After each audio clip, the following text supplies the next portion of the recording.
Shalom, salam sejahtera dari Tuhan kita Yesus Kristus. Saudara-saudaraku yang diberkati dan dikasihi oleh Tuhan kita Yesus Kristus, saat ini saya akan membawakan satu renungan yang berjudul Panas Hati. Saudara-saudara yang dikasihi Tuhan, sikap panas hati ini seringkali kita alami ataupun kita saksikan terjadi pada orang lain.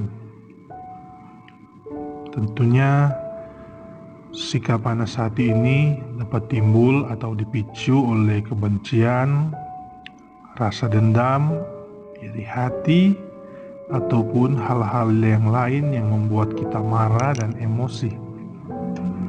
Nah, saudara-saudara yang dikasihi Tuhan, tentunya sikap yang seperti ini tidak patut kita contohi atau kita lakukan, karena tentunya sikap panas hati itu dapat berakibat buruk bagi orang lain, juga berakibat buruk bagi diri kita sendiri. Di dalam Alkitab ada beberapa tokoh Alkitab yang juga jatuh karena sikap panas hati ini. Yang pertama adalah Kain. Kain adalah anak dari Adam dan Hawa. Kain yang pekerjaannya sebagai petani, dia juga hidup bersama adiknya yang bernama Habil. Kita sudah banyak kali mendengar kisah tentang Kain dan Habil ini. Mereka berdua taat untuk memberikan korban persembahan kepada Allah.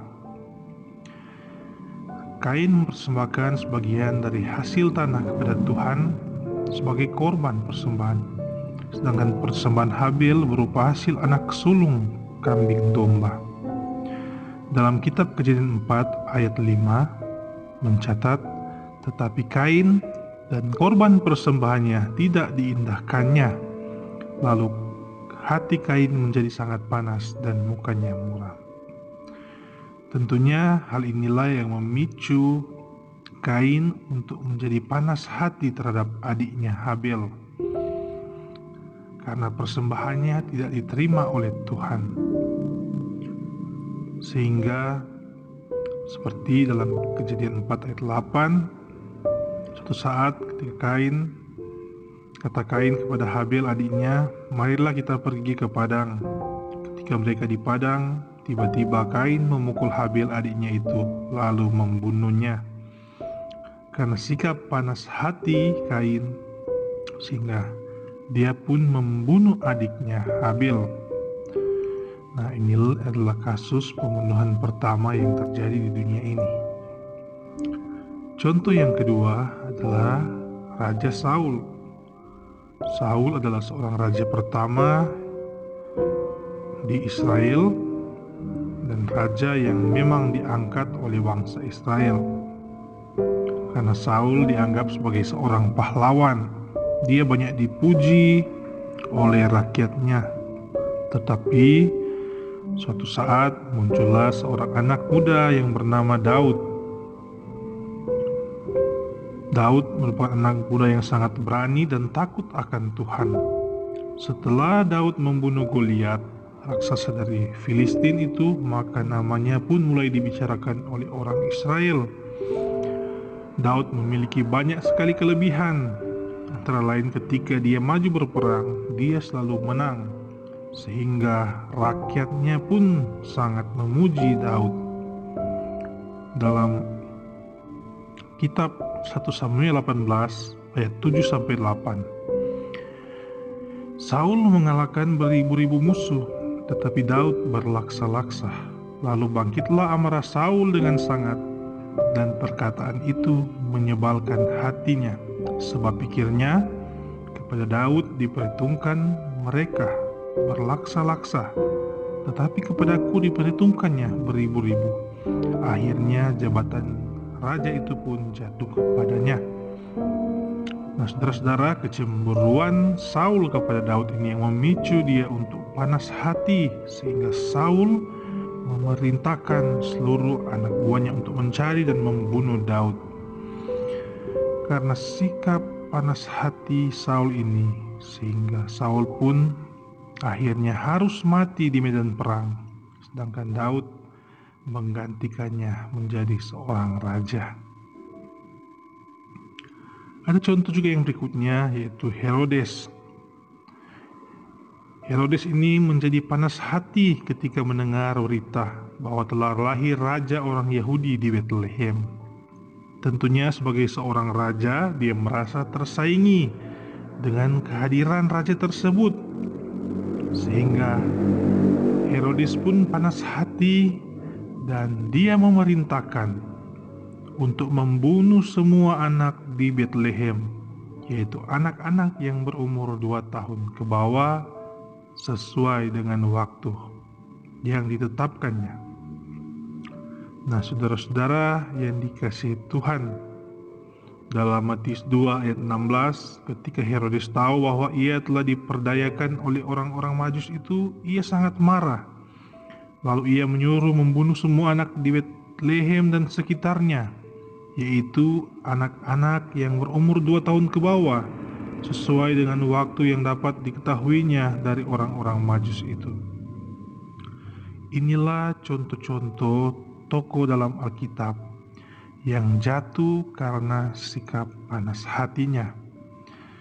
Tentunya sikap panas hati ini banyak kali terjadi, banyak kali kita saksikan, dan banyak kali kita alami.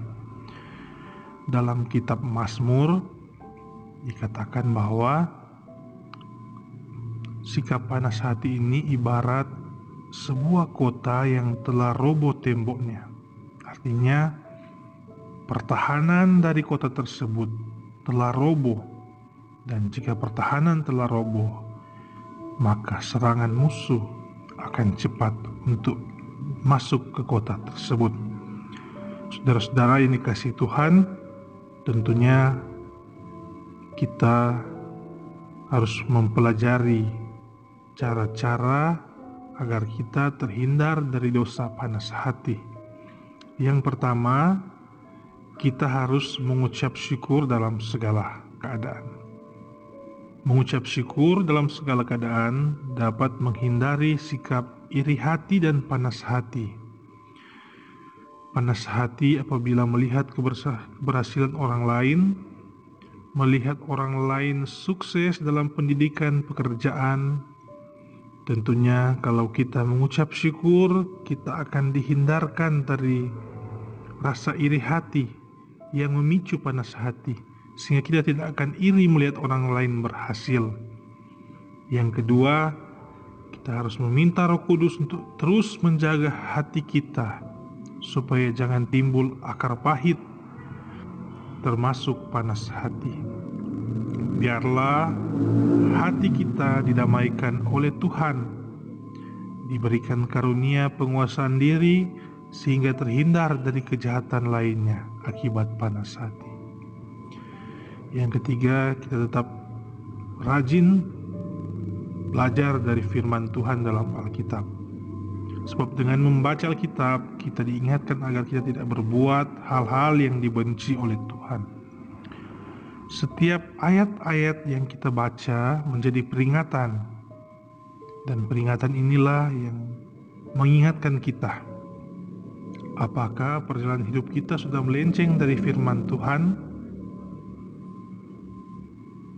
Tentunya seperti dalam kitab Amsal 4 ayat 23, jagalah hatimu dengan segala kewaspadaan, karena disitulah terpancar kehidupan.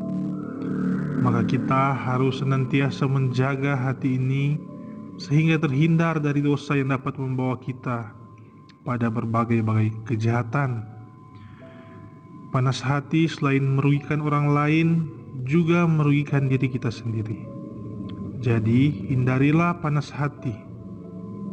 Selalu kita bersandar kepada Tuhan, dan kita yakin dan percaya bahwa Tuhan akan selalu menjaga, melindungi, dan memberkati.